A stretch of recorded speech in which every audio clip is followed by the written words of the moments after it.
what I would call functional endocrinology since the early 2000s.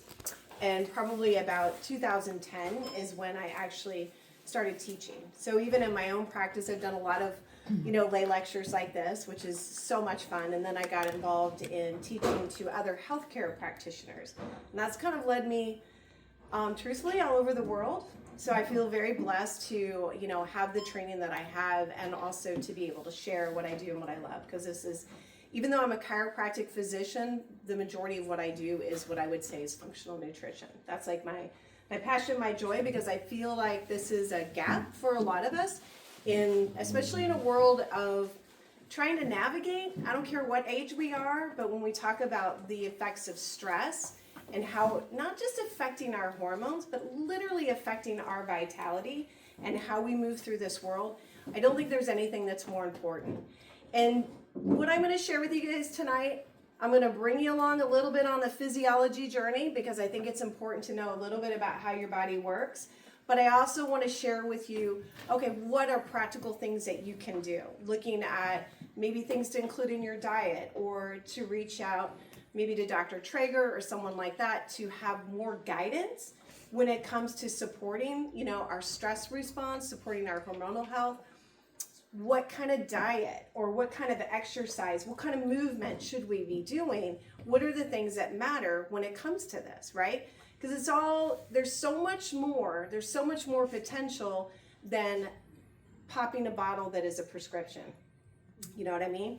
So a little bit, we kind of are what we eat, right? And generally, I think most people in here would agree with me that most of our issues are not a lack of some chemical that was created in a lab. So I really want to give you guys some real information that is hopefully very, very, very helpful.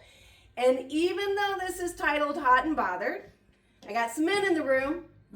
If nothing else, you're hot and bothered by the women. I don't know. But, stress affects you as well. It might look a little bit different. And I do think there's these subtle differences where, as women, we are actually more sensitive to the effects of cortisol and stress, but it doesn't leave you guys out.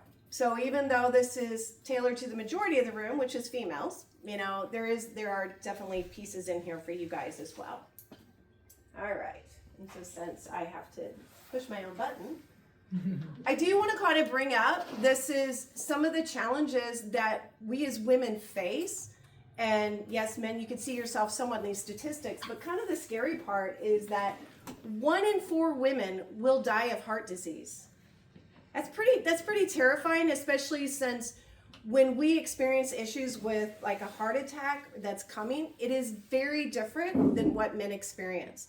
In fact, it might not even seem like anything to do with our heart at all. It may be like, oh, is this a gallbladder attack? My shoulder blade, or having a headache, something very, very subtle, very different. I do think that this is going to come into this conversation, which is talking about the effect of stress on our body and the different systems that struggle because of it. So we could look at, for instance, the heart is a muscle. So as a muscle, it needs minerals. It also needs B vitamins to pump effectively because that's what feeds the nerves that tell a muscle what to do. Well, one of the impacts of stress is that we get more depleted in B vitamins. And then if as an impact of stress, we have poor digestion, we're not making as much hydrochloric acid, or maybe we are on an antacid or taking something that further depletes us of these vitamins and minerals. You don't even realize it, but you've been setting yourself up for 20 years potentially for a heart attack. That also when women go through menopause, because there's this big hormonal shift, it puts them at this higher risk. So again, these are all things we can turn around, but I want you to understand where it could play a role. Now, when it comes to autoimmune, as it says here, about 80% of all diagnosed autoimmune diseases will be in women. Only about 20% for men. So one, just being a female, increase your risk of autoimmune. Then when you hit menopause, your risk goes up again. And then if you have family members that already have autoimmune, that is like putting another bullet into the gun. And unfortunately, a lot of women, as we're coming into menopause, we already have at least one. Maybe it feels like a very common one, like Hashimoto's, But the fact is, if you already have one and you don't change what brought that on in the first place, which generally, if you've been following more of a traditional route, they don't change anything. They alleviate a symptom or make a number look right on a lab. But if you already have one, now you've increased your risk to get 2 to 3 more. And I remember the first time I had an endocrinologist tell one of my patients that, and I was like, oh, I can't believe he said that. Like, you've got to be kidding me. But then I'll go, whoa, wait a minute. If you don't address any kind of root cause, if you don't look at the gut, you don't look at the immune system, well, you know what? By their standards, they're right. If you don't change anything, you're just, and then you keep, it's kind of like the definition of insanity, right? If you keep doing the same thing over and over, but yet expect a different outcome, well, it's that way about our health. You know, you have to really think about your health is a journey. It is literally a journey you're on till the day you die. You don't get to be on the journey like I was for an hour and a half on a roller coaster on the road. Thank God it's over, or I got to go back, right? But in that, this journey is something that we make a choice about every day. How you decide to, what kind of water you drink, whether you drink a soda or not, what food you put in your mouth, how you move. You make that decision every day. And really, you can have a very happy journey, or you can have a rough, unhappy journey. It could be like summertime, a car full of kids, maybe throw 3 or 4 dogs in there, construction. Yeah, you know, your life can kind of feel like that. You're like, what am I doing? So just think about this journey. Now, as far as cancer goes, still yet, the most common one is breast cancer. And I believe, we'll see if I'm right someday, but I believe that cancer is autoimmune. I think it's just another form of an autoimmune disease, because the fact of the matter is we have immune cells that naturally fight tumors. We have immune cells that would keep our hormones in balance so that it doesn't cause this abnormal growth, because and a lot of it is just cell damage, right? That just perpetuates. If we look at depression is also one of the most common mental health problems. I will say that I do find a lot of times when women first go into perimenopause and menopause, so again, perimenopause is not PMS. Perimenopause is that 2 to 3 years before menopause. So yet generally, we're really realistically 45, 46, 47 if the average age of menopause is 51. But a lot of times what I find is that anxiety is the bigger issue many times over depression. And even someone who's never had anxiety before will suddenly have it in crippling ways. And I'm going to show you why that is in looking at the physiology. And then kind of the last one is osteoporosis, which again, everybody just is like, well, you're a female, you went through menopause. They'll be told they have no hormones, which you do, you always do. You will until the day you die. It just is different. But so then this thing of the osteoporosis is kind of like everything else about our heart health, our muscle health. It doesn't start when we hit menopause. You got to go back. You got to look at what was your 30s and 40s like? You know, were you physically active? What is your gut health like? What is your digestion like? Because again, if we talk about these antacids, I say this sort of tongue in cheek, and I don't mean to be mean about it, but if someone's on an antacid, it interferes with the absorption of key minerals, calcium, magnesium, phosphorus, your B vitamins. I will say it's not a matter of if you're going to get osteoporosis, it's more like when. And again, these are things that you have control over. The other thing that they don't tell you about is that osteoporosis isn't just because your estrogen level drops. It is about a balance of a family of hormones. It is about your cortisol. It is about a hormone known as DHEA, testosterone, progesterone, estradiol.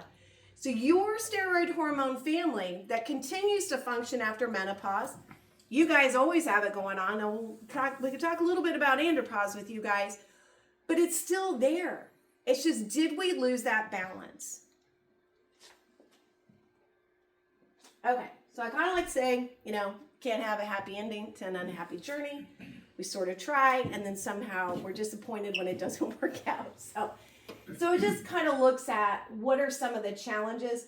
Now, I could also say, High and chronic stress, this affects both men and women alike. Poor dietary choices, if we're smoking, excess alcohol intake, weight issues. Sometimes the weight issues isn't just a matter of structure as much as it is when we store excess adipose tissue or excess fat, it stores not only hormones, but it can also act as a reservoir for toxins. So basically it just promotes that inflammation that just feeds into everything else and actually becomes a stressor. Not moving enough, but I could also argue over-exercise is also very detrimental as well. It feels a little bit like Goldilocks, right? It's got to be, the pour just has to be just right. So we have to have kind of like coming back and finding that balance. Fortunately, like Goldilocks, we can try a few things to figure out what works for us, right? And then, of course, some of this stuff is going to be heavily into what's going on in the female health history. This is just a lot of information, and I could probably add 10 more slides of the side effects of, or the symptoms, I would say, of menopause. One thing I just want to take a second and point out is I also want to point out where these are also symptoms of chronic and high stress. So again, you guys aren't exactly left out. I know men get night sweats and have hot flashes. And then you guys are kind of like, what the heck just happened? What happened? We chuckle because we deal with it more often. Insomnia. Insomnia is an incredibly big challenge that impacts everybody in this room. It increases your risk of all comorbidities when you're not sleeping. Elevated blood pressure, elevated blood sugar, elevated cortisol. All these things that lead into a higher risk of heart disease, a higher risk of XYZ. So being able to sleep and sleep enough is so important. I don't want to hear any of this, well, I get by or I feel fine on 6 hours. Studies would argue with that. So basic physiology is everybody in here needs at least 7 hours of total sleep. So the good news is if you got to get up and go to the bathroom, that's okay as long as you're getting at least 7 hours. But women, ladies, we need usually between 8 and 9. And it's kind of interesting because we're probably the only mammal, if you will, that would try to avoid sleep. Have you ever seen your dog not want to take a nap? Or your cat? No, they are all about it. And look how stress-free they are. But we'll be like, oh, I'll make up for it later. Oh, I'll make up for it later. The fact is we never get it back. Once it's gone, it's gone. Now, the challenge is sometimes as we go into menopause, and I also want to point out, I have women that they've been menopause for 10, 15 years, and they're still not sleeping. Or, I have men that, they're convinced someone told them, oh, it's your prostate or whatever it is, and they're not sleeping. But we need to sleep. It's one of those most important things that we can absolutely do. But that one can be tied into menopause, but it could also have a huge tie-in to stress. Yeah. Sometimes I look at if someone always wakes up at the same time of night, say between 1 and 3 a.m., that might be their liver calling out for help. So there's a lot of clues that we can gain from just talking to someone. The mood swings, depression, decreased ambition, irritability, anxiety, anger, poor memory, clarity of thinking, all of that could also be a result of chronic and prolonged stress. So it's not necessarily just sitting into, oh, your estrogen level dropped. It might have more to do with the imbalance of the stress hormones, which can affect everyone in this room, okay? Then we got dry skin. Some of this, even the vaginal dryness, and I could also add in here, like the atrophy, the vaginal dysplasia. For you guys, we could also add in erectile dysfunction. This is not strictly hormonal. This also has to do with good microcirculation. Think about it, when there's inflammation, vessels constrict, right? So that's part of an inflammatory response. And when we're in a stress response, the body's going, oh, we need to pump blood, so our blood pressure goes up and we're trying to do that. But the smaller vessels lose out. They even talk about it, like even heart disease, given slow enough, long enough, the heart will reroute and make other smaller capillaries bigger. But if you do not have good circulation, that area doesn't work right. It doesn't work right for men. And women, we put it off as, oh, it's got to be because of my estrogen levels, when really if you increase the circulation, had good blood flow, that would change, okay? The more frequent UTIs, incontinence, especially the UTIs, sometimes this is simply due to poor hydrochloric acid output. So if you don't make enough hydrochloric acid, you're more prone to UTI because hydrochloric acid is a key one for destroying the bacteria that is part of a UTI. Also, you're going to be more prone to candida or yeast infections if you're not making enough hydrochloric acid. And you might go, well, what has that got to do with anything, right? Well, go back to the stress response. If you guys learn nothing, you're going to learn all about stress, right? I told you. We're all going to be so hot and bothered about it. Like, oh, what are we doing now? But when you're under stress, digestion shuts down or slows down, right? Because your body says, all right, now's not the time to digest. Where are we going? We got to run. We got to flee. We got to get somewhere fast. So digestion takes a back seat. The issue is that so many of us end up living like that. Like, I swear, if I had to make that drive every day back and forth, I don't know that I would ever poop again because I would be like this, so wound up. But think about someone who doesn't have that, and yet, they're getting road rage, or they're, the phone is ringing, or something's going on, and they never take a break, or they're driving through the drive-through, eating while they're in the car. That is not in that relaxed state. So little things that you keep training about it, because when I talk about this stress response, your brain at the end of the day does not care what you look like or feel like. Its job is to keep you alive. So in the hypothalamus and the pituitary, it says, are we in fight or flight, sympathetic dominance, or are we in rest and digest? But anytime it thinks it's fight or flight, that in your brain's eye, it goes, oh my gosh, I got to save you. I got to save you. Sorry, we'll worry about digestion later. I got to save you because you're under stress. So it thinks you're in fight or flight. And you do that repeatedly, you start to affect the gut microbiome. You affect your digestion. Someone says, well, that's okay. Just take an antacid. Might make the symptoms better, but it doesn't correct it, does it? It's like putting duct tape. You guys will like this one. It's like all the women in here put duct tape on the check engine light because we didn't know what it meant. It won't turn off. Here's the duct tape. Now you guys in here going, well, that's ridiculous, right? You'd be like, change your oil or do whatever. But this is a lot of what happens to us, don't it? Like, well, the car's still working. Just put some tape on it. Tires are a little bald. That's okay. I'll just rotate them. It's kind of where that comes in, but you can kind of see how this ties in. Same thing with headaches and migraines. That might be a poor microcirculation, not good circulation, not getting enough antioxidants in. Some of it definitely can come into the hormonal imbalances as well. Libido is part tied into hormones, but it's also a big thing about energy. Because most of the time especially when I'm doing tests on women, rarely do I have a female that doesn't have enough testosterone. Because that's what you guys are told. Oh, if you don't have a libido, here's the testosterone, which is absolutely insane. And I could go on about that one later. But it's also an energy thing. So if you think about it, energy, you have to have it to give away. So when there's not a lot of energy, maybe because of chronic stress, you're not digesting, you're not absorbing all these things, your body's going to hang on to it. And that is going to be one of the first things that goes out the window. Okay? I am really just a ray of sunshine, aren't I? You guys are like, yes, this is just amazing, Debbie Downer.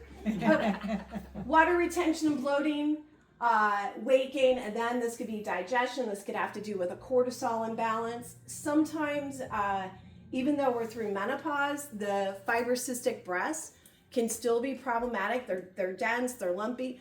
A lot of times I'll find a correlation for a need for iodine, believe it or not, is one of the best things for fibrocystic breasts. And it's also protective against breast cancer as well. Liver and gallbladder congestion, that is really going to come into what's happening over here. So go back to where I said, so when you're thinking of your gut health, you make enzymes and you make hydrochloric acid. That's how you digest your fats, your proteins, your carbohydrates, everything, right? Break it all down.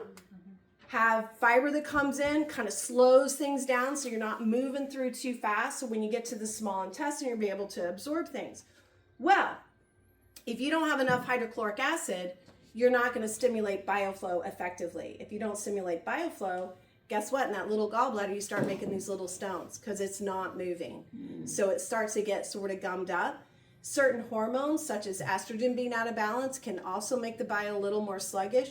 But so much of what we do naturally, like me and Dr. Traeger, assists in that, you know? And once you get it going, you can keep it up just by what you choose to eat, right? It doesn't mean that you have to have a supplement or a pill for every ill. In that, we can see the worsening digestive issues, symptoms of hypothyroidism. Sometimes there's a little bit that can look a little bit like adrenal fatigue as well, but where the adrenals go, so does the thyroid. So there can be a little bit of both going on. A big one is blood sugar instability. And I think this can happen due to a depletion of B vitamins, certain minerals that regulate our blood sugar. And it's not always high blood sugar. I also see a lot of women with low blood sugar, which then creates a stress response, cortisol surges to rapidly bring up those glucose levels. But in that moment, because your brain says, oh, this is stressful, we got to make sure that you have energy, glucose, to run from the bear in the woods or whatever it is that you got to do. So it antagonizes insulin. So your insulin is out here, can't really work, going up. You got cortisol. Cortisol wins, stronger than insulin. So then you get low and high glucose levels, low to high blood sugar, which will eventually lead you into a form of type 2 diabetes if you don't change it. Kind of cool thing is, there's a lot of things we can do to make that better. Muscle tension and tightness. Sometimes this can be felt a little bit more dramatically.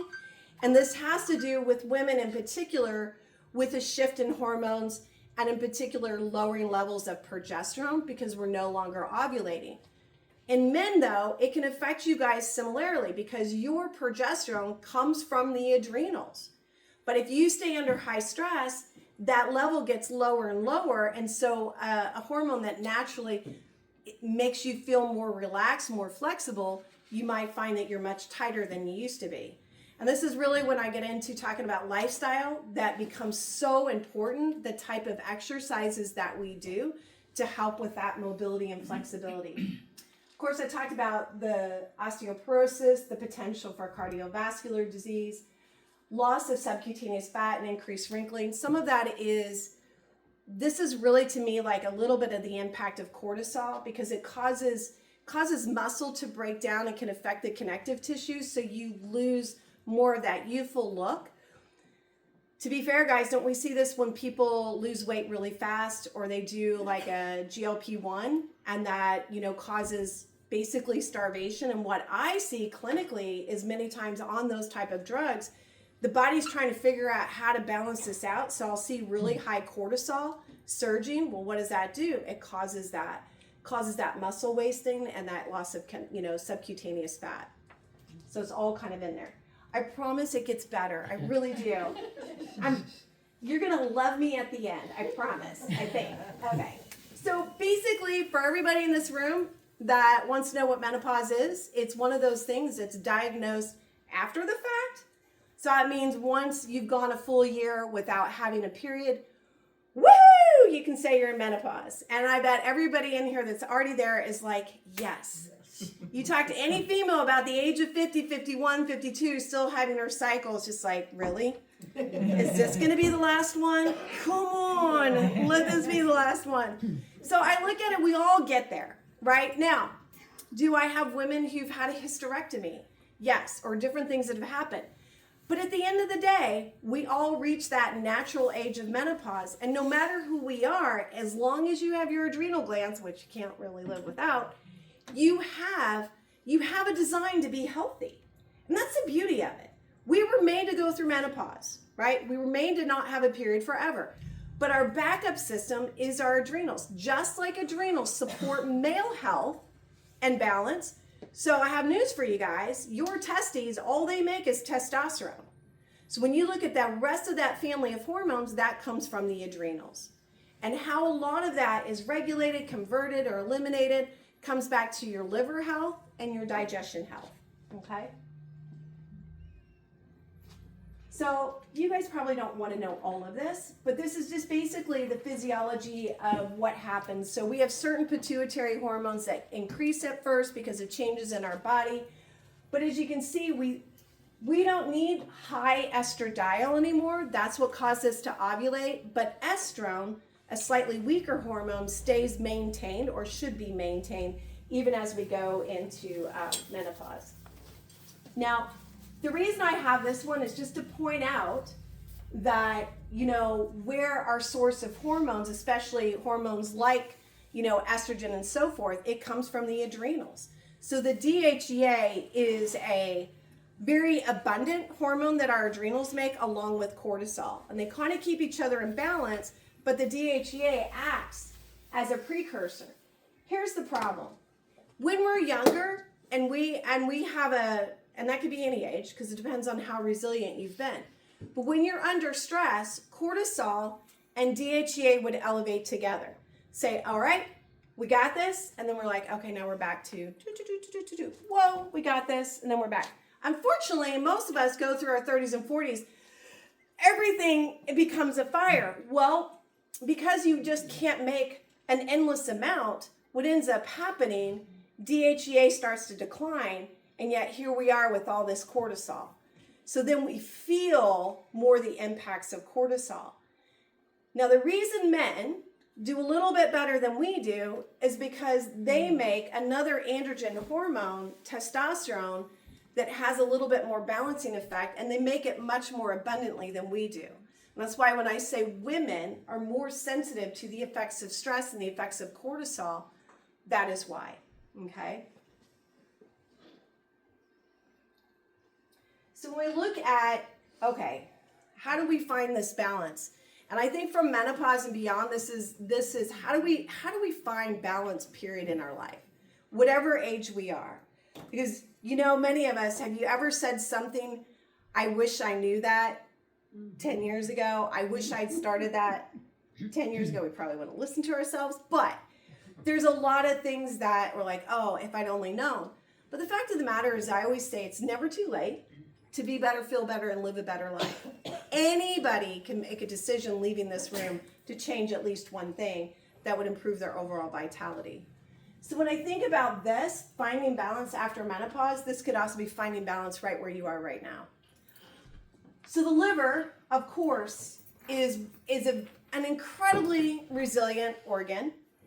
It can repair itself many times, and you have to really, really beat it up, which, usually the people that really do that is going to be like an extreme alcoholic or something like that. It's very resilient, but you got to think about this day and age. Its job is to filter toxins. So it's got toxins, endotoxins, toxins that we make, but also everything that comes in that environment. Everything you eat, you drink, you breathe. And here's the thing. Don't make yourself crazy over it because you're not going to get away from it. And if you try, you're going to, living in a bubble is not going to work either. But the other thing about the liver is it also is a site for hormone conversion.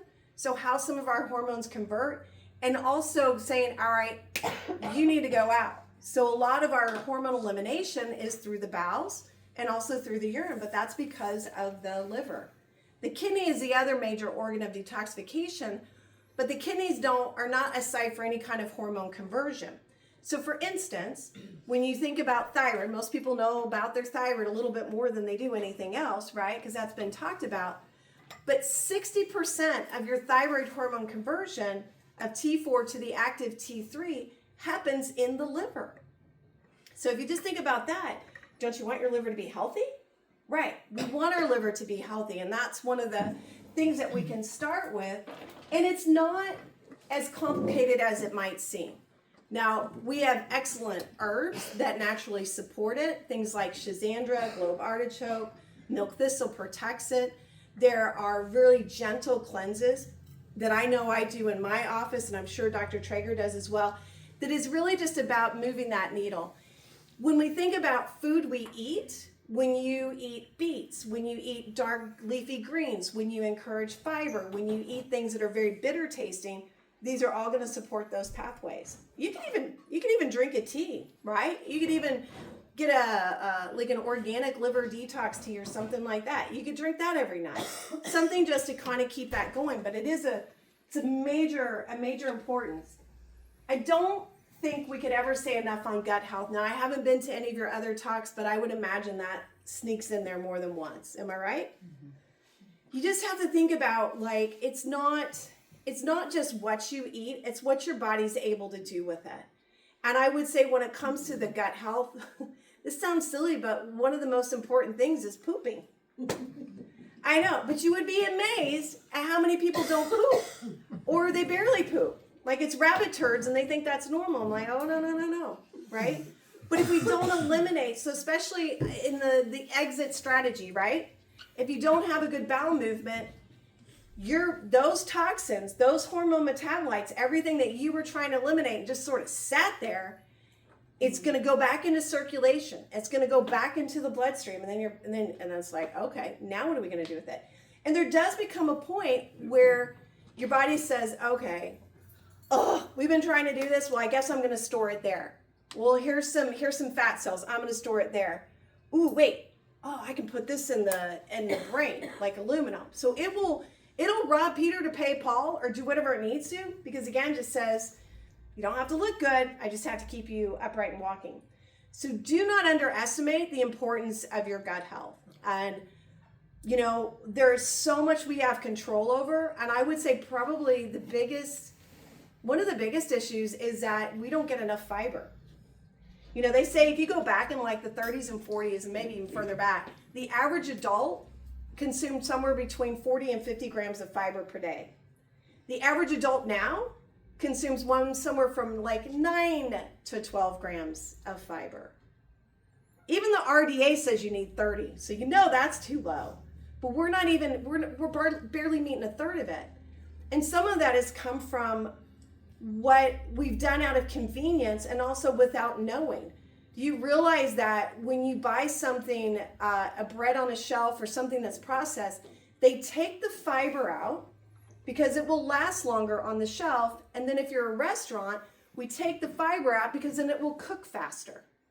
So it's all about this convenience. It's all about things, living longer. I always tell people, like, if nothing wants to eat the food that you have, meaning nothing grows on it, you don't want it either. Like, I know a science experiment in the fridge when I see one. I actually have a partial loaf of bread that just turned 2 years old that I stole from my boyfriend because he eats like a 12-year-old. And I tell him that. But I was like, you've got to be kidding me, because it'll get hard. But this bread that I have, still, nothing has grown on it. There's no mold. There's no green. There's nothing fuzzy. It's just sitting in this plastic bag, hard as a rock. I could spritz it with water, put it in the microwave, and he probably wouldn't know the difference. You know what I mean? So we want something that could create a science experiment, right? If it's not, then maybe you need to rethink it. So we definitely want to have that, the digestion aspect of it, our gut health. And then, of course, my favorite, or the big thing that I think about, is how do I make this more resilient? How do I nourish my adrenals? I'm in menopause. The ovaries aren't coming back. I don't want them back. I don't want my period back. But how do I move through the next whatever years I have? According to my kids, I'm supposed to live to be 120. That feels like a really long time. But I know that as I age, I want to be able to do things. I want to be able to dance. I want to be able to hike. I want to be able to ride my bike. I'm a paddleboarder. I want to be able to do those things. But if I don't take care of this, I'm not going to be able to do any of that. So let's talk a little bit about the adrenals. So for us as women, it literally becomes the ovaries of menopause, right? For men, it's what helps you. I'll just give you the Cliff Note version. It's what helps you keep your testosterone where it belongs and keeps it from converting downstream to estradiol, so we all don't have boobs, right? You guys don't want man boobs, but if you're converting down to estradiol, this could be an issue. So the adrenals are where it's at for all of us. When I wanted to look at some of the things that are signs of chronic and prolonged stress, I pulled up things that would also mimic what we blame on menopause. And I guess, part of me is that I don't want to take anything sort of like lying down. Like, I hate it if someone tells me, oh, well, that's probably genetic. Most things aren't, by the way. Most things are familial, meaning we adopt lifestyles, but we don't have as much of the genetics. But it feels a little bit daunting, like you can't change it. So I like the idea of, if I know what to do, if I can see it, then I know what to change. But high cortisol can cause a loss of bone density, can cause the skin to thin, can cause the weight gain. One of the big things, and most women will complain about this and will know this, is that they'll go through menopause and the weight is just here. Like, they lose their waist if they had one. I'm kind of straight anyways, but we get this apple shape. That is all about cortisol. Now, sometimes as things kind of shift, some of us get a little more boobs and a butt, but for the most part, it's this central. And this central is what is dangerous, but that is what's mimicking the stress response. And sometimes if you're too thin going into menopause, your body's going to try to go into a protective mode, try to put on some weight, so that if there's a famine or something really, really awful, you're going to be okay. Like, there is this fine line of where we want to be health-wise. Also, the big thing is, like, when we look at the result of chronic stress, like I said, if I could, I don't know, is there markers on this board? I have some markers. Okay. Yay! I would love to draw on the board. But you start to get this decline of an upstream hormone, and that really can affect your focus, your attention, your lean muscle mass. Because remember, ladies, we don't carry as much testosterone, so we need that balance of androgen hormones, which are about muscle building and bones, and then we have the other ones, such as progesterone and cortisol. So let me do they work really well? I'm not sure. Okay. Let me just show.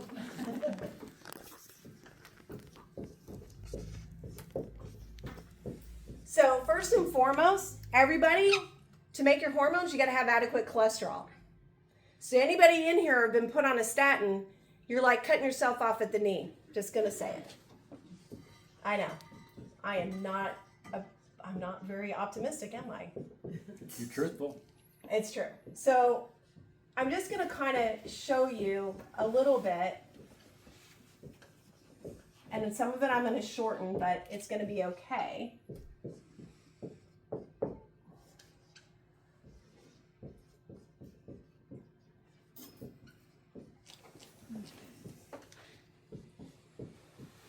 So, and just so you know, I do this with all my patients. So this is not Annette teaching to practitioners. Okay, so here's the thing that I want you to see. So this is a short, kind of simplified version of what we call the steroid hormone family. So when you guys were cycling females, pretty much all your estradiol came from the ovaries, and you made a little bit of testosterone and progesterone, and then most of your progesterone came after ovulation. The adrenals can make this entire family of hormones. Men, you make testosterone in the testes, that's it. Everything else comes from the adrenals and also hormone conversion in the liver. Does that make sense? So when we talk about stress and chronic stress, we have one precursor hormone called pregnenolone, okay? In that, it is rate limited. And that's because your brain has decided you don't just get to have whatever hormone you want willy-nilly. It's a tightly controlled system, because too much is very problematic, as much as, same with too little. But it's very, very tightly controlled.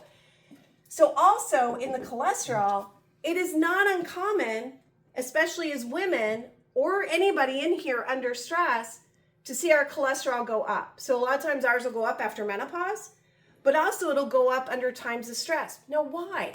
Well, one, it serves as a precursor to that entire hormone family. It also is necessary for cell membrane repair, and you also need cholesterol for your brain. If you do not want to get dementia, you do not want to have any brain issues, you've got to have cholesterol. It is the most misinformation, I think, about something integral to our body that's out there, because they have a drug for it. They have a drug for it, nobody talks about it. Now, when you're looking at this, because you have one precursor, everything here is going to be regulated by the hypothalamus as part of your brain. Think of it as the master gland in the brain, or the CEO. So the CEO is going to talk to the vice president, which is the pituitary. Then the pituitary is going to tell the glands what to do. But everything starts with the hypothalamus. When I talk about the effects of stress, because there's only so much of this, the hypothalamus will do things that regulate. So wherever you see an arrow, that signifies an enzyme pathway. Make sense? Because there's going to be enzymes and enzyme pathway to go here. So under chronic stress, the hypothalamus says, ooh, without cortisol, you would die. 3 days, no cortisol, you're dead. So when you kind of think about it that way, what's the preference going to be? DHEA, which is really weak, but you got a ton of it, or are we going to go for the cortisol? It's going to go for the cortisol. And that's kind of where that imbalance starts to show, is because we get this preferential shift to the cortisol, we lose some things in here, and that's where we start to get more and more out of balance. The cool thing is that as women, our DHEA does go down a little bit in menopause. Men, again, you guys don't change that much. It's very annoying, but there it is, right? But cortisol doesn't. It's not like our cortisol goes into menopause or andropause.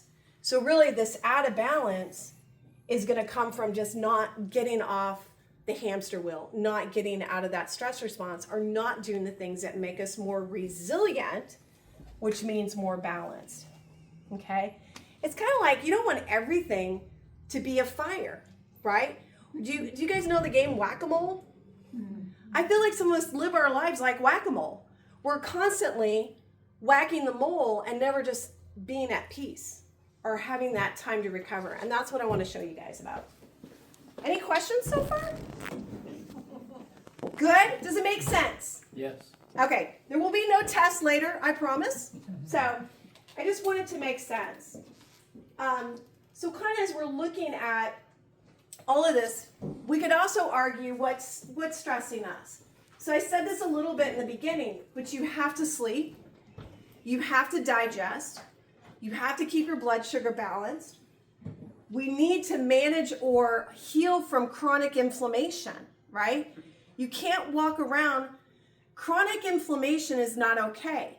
Pain is supposed to be a signal that something's not right, not a signal that, oh, I woke up today. Well, here we go again. It is telling you, it is the check engine light. It's different if I did some sort of exercise routine and I'm going, oh yeah, I'm a little sore today. That's normal. But if Dr. Traeger is adjusting one of you guys and palpating and you're like, ow, ow, ow, ow, ow, I didn't know that was there. That's not, I don't know if you do that. Keep throwing you in here. So let's see. That's not okay, right? That's not okay. And then some of it, what we're looking at that I will find is sometimes it's because we're dealing with a chronic infection that we had no idea about. Inflammation is important in a healing and whenever we injure ourselves, but chronic inflammation is not okay, right? And sometimes it is actually tied back into the gut. So not digesting, high blood sugar, that feeds inflammation. So you kind of see that everything is interconnected. And then of course the other part is how we feel about the life that we're living, how we feel about the people that we're around. And it's interesting because some people have, this is okay, so then they think they don't have any stress, but they're not sleeping, they're not eating well, all this stuff like, no, you've got stress. And then some people, all of this might be good, but they cannot find a better way to feel about their life or anything around them. And the problem is when you come back to the brain, the hypothalamus and pituitary, it does not care. It does not care if you are thinking a bad thought or you're worried about something that is not going to change. It does not care. It doesn't sit there and go, oh, don't worry about it. You can't control it. It says, oh my gosh, we're worried. It sees it as a stress response. Now, we all know we can have a moment of like, but as long as we're not living in it, staying in it, that's what it really comes down to. And they really are all intertwined. Okay? So you gotta sleep, you gotta digest and poop, you gotta balance your blood sugar, and you gotta manage your inflammation, and you gotta balance your thoughts, right? We good so far? So for some of us, prayer could make a huge difference. Sometimes people do a walking prayer, meditation, whatever it is. We got to pull all these things together. So with the sleep, and I kind of touched on this a little bit earlier, but I mean, this is well documented. You know, if you're not sleeping, increases your vulnerability to all infections and chronic diseases. Actually was in this day and age that you can't hardly look anywhere or go anywhere if someone's not talking about a GLP-1. It's going to be the answer for anybody that wants to lose weight for whatever reason. And it's like GLP-1 for everyone. Forget that we don't know the long-term effects. I can tell you a lot of the short-term ones. I can also tell you I have a lot of diabetic patients through the years that refuse those kind of medications because of the side effects. But now everybody's doing it. Do you realize that one of the things that causes low levels in GLP-1, poor sleep, chronic stress? Now, I could talk about the things that also improve it. Eating more bitters, bitter foods, bitter vegetables, bitter spices, eating more fiber in our diet. These are things that would naturally increase our GLP-1, which is supposed to be a temporary rise to get the body to make more insulin to manage blood sugar. Not a shot, not a pill you take once a week that causes an overabundance of it, right? But some of it is just going back to what we need. So not enough sleep, hypertension, insulin resistance, weight gain. Cortisol can elevate during the night because you have low blood sugar. So here's the deal. When we think about sleep, blood sugar, and digestion, because that's going to be the next thing, when you eat, your glucose levels rise. Your body, between GLP-1 and other things, releases insulin to bring down those glucose levels, right? Naturally, it's going to rise. Then insulin comes in and says, okay, that's good. Then as it starts to fall, the liver is going to release something called glucagon. So you go through gluconeogenesis, so you never get too low. So it's like, it was sort of like a version of my drive out here. A little bit up and down with a few turns thrown in. But the problem is, if the liver, like you kind of overshoot it, you're like, woo! And then it comes down too fast, hypothalamus, your brain goes, oh, no, we can't have that. Oh, wait, cortisol. Cortisol works faster, and cortisol will rapidly bring up those glucose levels, okay? If it happens in the middle of the night, and you're sort of still in the throes of maybe menopause or hormonal imbalances, that rush of adrenaline to cause the cortisol to go up, you could wake up feeling startled, you could wake up feeling anxious, or you wake up just drenched. You have a hot flash, have a night sweat, and any of us in this room could have that. But if it happens repeatedly, this is where our blood pressure starts to go up. When cortisol goes up and it's out of balance, it causes your blood pressure to increase. And yet we have over 400 medications for blood pressure, and not one of them is about stress. It's like, whoa, okay, maybe we'll do this calcium channel blocker. I don't know, have more magnesium in your diet. Or look at B vitamins. There's so many natural ways to go about it. So the sleep issues definitely can be more problematic when she goes through menopause, or for any of us as we get a little bit older as a result of a poor balance within the steroid hormone family, right? So it's all about bringing it back into balance. I think of things to support. Magnesium is a really good one. Alkaline ash minerals, potassium, sometimes a little bit of calcium. Herbs like valerian, passion flower, ashwagandha. We'll talk about some of those, can be really, really beneficial. And this is better because an herb like valerian is good for any kind of insomnia. You can't fall asleep, you can't stay asleep, you don't have restorative sleep. Possibly valerian is the one for you. Unfortunately, if you take Ambien or something like that, that sedates you. So it makes you go to sleep, but it doesn't mean you got quality sleep. And then, of course, the longer you're on those drugs, the more likely it is to cause insomnia. Yeah, pretty much every drug is going to cause the very thing you were taking it for. But I want you guys to think about this because you've got the resources here for you. You just have to make sure you reach out. You have to make sure you reach out and get the help that you need.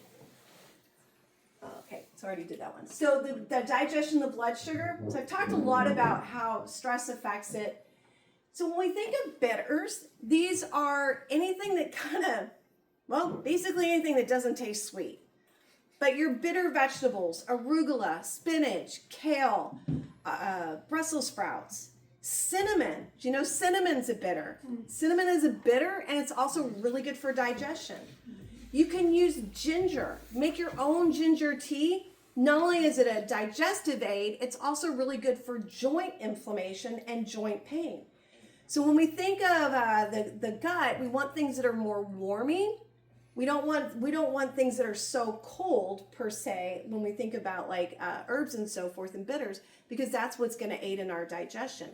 But these are things you guys can simply put in your diet. You just have to make sure when you do the salad, you don't put a sugary salad dressing on top of it. Then you kind of negate it. There are lots of studies looking at dark chocolate, not milk chocolate. So sometimes with a dark chocolate, you gotta work your way up. But if you can work your way up to like a 70-75% dark chocolate, trust me, there will be no threat of you eating the entire chocolate bar because it's not that good. But having a couple pieces of it every day is really good for you. It's a good antioxidant.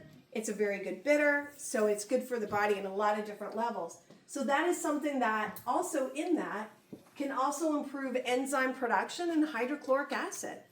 Now, in the world that Dr. Traeger and I live in, yes, do we have supplements that have the bitters in it?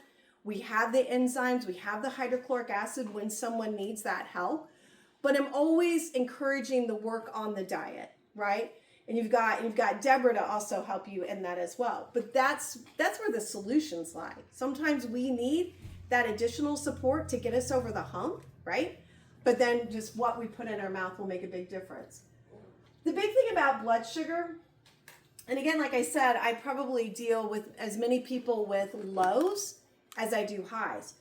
So for instance, if you've ever seen your blood work and your fasting glucose is still really normal, let's say like in the 80s, but your hemoglobin A1C, which is an average of glucose, if that is getting borderline like 5.7, maybe even up to 6, but you got normal fasting glucose, that means you're getting lows and highs. So you're on your way, but the answer is not eating as if you have a high, it's eating for more stability. And that can be very different by eating every maybe small meals, 2 to 3 hours, but encouraging the protein and fiber, a little bit of fat. This is what's going to stabilize your blood sugar. And, obviously, if we get away from refined carbohydrates, studies have shown eating white flour will actually raise your glucose levels faster than sugar. Let that sink in.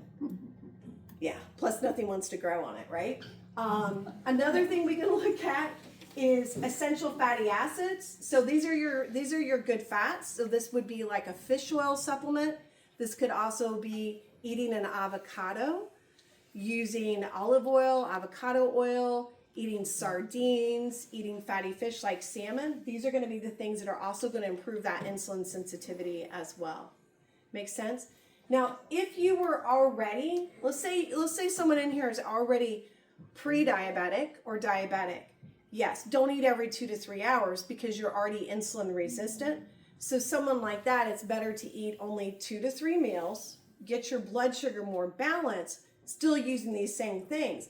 But if you tend towards low blood sugar, then eating sometimes a little more frequently will help keep that stable, and so will your mood and energy. Now, if you're kind of wondering, you're like, well, I don't know, where am I? Kind of a cheat is if I feel better when I eat, chances are I was getting a little hangry and I had a little bit of a low blood sugar. If I feel worse after I eat and I want to go into, I joke like the carb coma, the food coma, chances are I've got poor digestion, maybe not making enough hydrochloric acid, but also quite potentially a little bit more insulin resistant. Because instead of your body being able to do anything with it, it's just sort of all just stuck, and it's stuck in this high state. So there's a lot of subtle things that happen long before you find yourself peeing every 10 minutes, and dying of thirst. Those are kind of like the other clues when it comes to insulin resistance. The herbs and bitters, so cinnamon's a big one. I put cinnamon in my coffee. Not saying I always love it, but I do it because it's a bitter. And yes, I will defend my coffee till my dying day. Just want to point that out. It's a great bitter. Now, do I try to not overdo it? Of course. So I have like maybe 2 cups. Usually make sure that it's organic, but I'll just put a dash of cinnamon in there. It's kind of weird, I know. But other things, berberine, gymnema, these are some other things that you can get through supplement form. Gymnema is one of probably the oldest herbs that we could ever use for blood sugar, and it has more of an impact on the pancreatic beta cells. High doses of berberine can act kind of more like a glucose metabolism regulator, almost ish like metformin. It's a bitter, might have more of an impact on GLP-1, right? In that sense. But like if I have someone who has the cravings, like the sugar cravings as well, and the imbalance, maybe cholesterol just like really looks off, then gymnema would be my one of choice. When we used to have it in liquid, so I use MediHerb as standard process in MediHerb. One of my friends, one of my colleagues, I kid you not, she put liquid gymnema in a punch bowl. Let me just point out, if you take liquid gymnema and then you try to have something sweet, it tastes like dirt. So can you imagine how evil she is? So like you're thinking, oh, I'm going to have this punch, and then you're like, because it's going to ruin it completely. But that's like how effective that herb is. Now, the chronic inflammation, sometimes this takes a little bit of digging in. Now, I want to point out, though, a lot of the things that I might choose because of one thing is going to multitask in another way, right? So, for instance, going back to like bitter herbs or bitter spices, well, everybody knows about curcumin, right? And turmeric. Now, I could do a highly concentrated one to really move the needle, but that is also a really good anti-inflammatory. So I can multitask, right? It can be kind of a win-win if I'm choosing correctly. But we got to watch that because, again, while inflammation is an important stress response, immune response, injury response, chronic inflammation is not okay. What will sometimes happen is sometimes it comes back to the gut. Sometimes there is a trigger, and maybe it's you're eating something that you are now reacting to. So what can happen is it sets off what's called nuclear factor kappa beta, which sounds very fancy, but it's an inflammatory marker. But the problem is it's like pushing the wrong button on, like you're going the wrong direction. Maybe you meant to go and drive, but now you're in reverse. I don't know about that analogy. Maybe I will come back so I can fix that one. But what ends up happening once that one gets turned on, it's like I got a great analogy. So you had a low burning fire, you did something to trigger this, which could be you ate something you're allergic to, high stress and infections, whatever, right? It's like now you threw kerosene on the fire. So what it does, it will spark over 400 other inflammatory markers. And here's the thing, you can go, okay, I'm going to step away from the fire. Yeah, no, it's still burning. Like it's still like really going because nuclear factor kappa beta is like kerosene constantly being fed into the fire. When we look at that, because of how it can affect our gut and everything else, again, some of the big herbs, turmeric is an automatic, will turn off that inflammatory marker. Boswellia is another one, resveratrol. So we have access to some really, really cool herbs that turn off that chronic inflammation.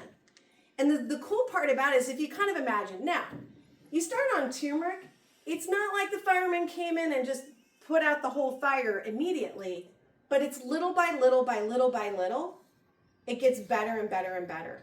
And what's really cool is that they've done studies with some of these herbs and show like a comparison when someone took like a Tylenol, right? We call them an NSAID, non-steroidal anti-inflammatory drug. They did a whole 6-month comparison with one group on what had boswellia, had turmeric, I think it had celery seed and maybe a little bit of ginger in it, but it was like just an anti-inflammatory. What was interesting, at the end of the 6 months, both groups had equal pain relief. So remember, one group's on like a Tylenol, right? The other group is just on herbs. Then they followed them up a month later. But a month later, at the end of the 6 months, nobody's on anything. So after that, you're kind of on your own. Bring them back a month later. The group that had been on NSAIDs, all the pain was back just like it was before they ever started them. The group that was on this version of boswellia and turmeric, still no pain. Because it wasn't just the duct tape on the check engine light. It was actually turning off that chronic inflammatory cascade that was going on in the body. And make no doubt, if it's doing that there, it's doing it in the gut and it's doing it in the brain. And that's like the beauty of it. So I think that's just very, very cool. So that's the turmeric, the boswellia, celery seed, grapeseed extract. One of my all-time favorites for just chronic inflammation, chronic infections, especially in the concern of like autoimmune, is going to be echinacea. And I could definitely wax on about that one. I'll just give you the quick cliff notes. It's got to have the right amount of alkylamides, and there's very few companies that do that right. I'd say MediHerb is probably the only one. It is the alkylamides that help make your immune system more resilient. It is not an immune stimulant, it's an immune modulator. So it means it balances the immune response. If it's underactive, it helps it respond better. If it's overactive, it tamps it down. The thing about echinacea, it's also good for any kind of tissue. So epithelial tissue, that's your gut, that's your skin. It will heal it. And most importantly, when you do echinacea, you don't stop. It's better when you stay on it. So all that information about, oh, I can only do it for 3 weeks, or oh, I can't do it if I have autoimmune, is misinformation. Okay? It is like the coolest thing. The eclectics used to use it for venom. Like you get a snake bite. Tell me what other herb is gonna be good for a snake bite, like a venom, right? None. So that's one of my favorites. And then of course in this we gotta have just our essential nutrients. So we got magnesium, vitamin C, essential fatty acids. That just means your good fats like your fish oil. Bromelain is an enzyme that helps with any kind of inflammation, as an example. And mushrooms, because mushrooms are not only good source of vitamin C, they're good for inflammation, they're also good for the immune system as well. And then the last one is like the perception and mood. And that's kind of like, again, what you think about is how your body responds. Again, you'll see some of like the essential fatty acids, but herbs like St. John's wort, skullcap, schizandra, saffron. Some of these herbs are what we call nervine tonics. So they calm the nervous system and make us feel less overwhelmed, less depressed, less irritable. I kid you not, I have men that come into my office to buy a version of this for their wife, just saying. I also have women who sneak it into their man's supplements. So it goes both ways. A lot of what I do is I do test, and I'm just going to kind of go through this you guys don't need to see this. But I kind of want to just wrap up with like the lifestyle recommendations, right? So the exercise, as I said, is really, really important. It doesn't hurt to have guidance there. One of the best things for like digestion, insulin, normalizing cortisol is just walking. Walk after a meal, walk for 15, 20 minutes. You don't have to do it all at once, right? You don't have to go out and walk an hour. And by the way, it's a walk. It's a gentle walk. We're not racing. We're not trying to stress the body. We just want to get out and get moving. That's one of the best things you can do. Sometimes, and everybody's a little bit different, but excessive cardio can actually send you backwards because it can stress the stress response, cause cortisol to go up, and then you find like you're not losing weight, you're actually gaining weight. You're not sleeping better, it's more disrupted. So pay attention. I think one of the most important things though that we need, all of us in this room should be very well aware of and focus on, is mobility. If you lose your mobility, you lose your independence. So doing things that are mobility, you can do mobility exercises sitting down. There's plenty of YouTube videos, there's lots of ways, but work on the mobility. But keep in mind, it starts with your feet. Your mobility starts with your feet. How do you feel on the ground? We get into a problem where we wear too cushioned of a shoe and we can't feel anything. So it starts there, your ankles, your feet. It's going to affect your